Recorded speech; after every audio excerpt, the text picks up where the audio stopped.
I started to play the bass. Well, I had been playing bass about a year when I came to L.A. to work with Ricky Nelson, and that was the start for me. Outside of that, what I was mostly doing is a few demos for Four Star Music, and I think that probably had a lot to do with people hearing the sound, my sound, and everything, because everybody in town would go to the publishers to get their songs they were going to record. So they started to say, well, who's that? Who played the bass? So I started getting calls from those to do sessions and things. I didn't really get busy as a session player until the mid '60s. The first hit record I played on in 1961 was with Ricky Nelson, Traveling Man. I had been with Ricky for about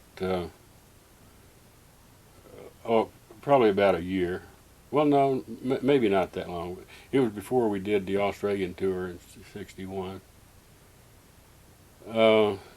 For some reason, they put me in charge of mailing back demos that they had gotten. They had a room full of demo tapes, and we didn't have cassettes in those days. It was reel-to-reel tapes and discs, acetates. So they set me up with a bunch of mailers and things. Just said mail them all back. Well, and I started listening to some of them. And this song by Jerry Fuller, his demo of Traveling Man was in that stack. So I took that. I said, Ricky, I don't think you want to send this back. And so he liked it, and he never heard it. It'd been laying. I don't know how long it'd been laying in that room. So we recorded that, and that was his first hit record in a lot of years, and it was #1. So Jerry Fuller was very appreciative too. In about 1962, I started to play with Johnny Rivers. I had known him before from Louisiana. He opened the Whiskey A Go-Go when it opened, and asked me to come in and just play for a couple of weeks while he did that. Wound up staying there 2 years and did that live album there.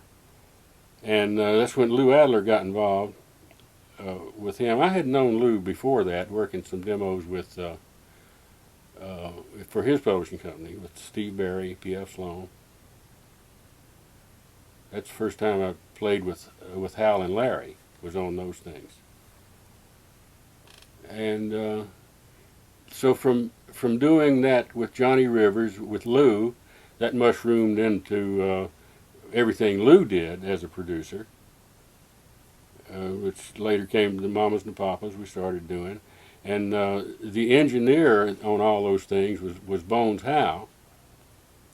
And so when he started to produce, he just kept the same band, Hal, Larry, myself, and so that it mushroomed in that way, just sort of from the same group expanding and doing their things.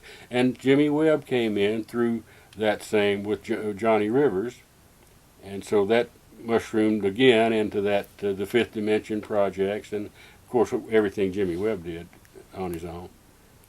And then Bones started to produce the Fifth Dimension, and we just, it was like we didn't change chairs at all, just changed groups. And of course we worked for a lot of other people too in studios, but that was sort of the beginning of that building into getting real busy.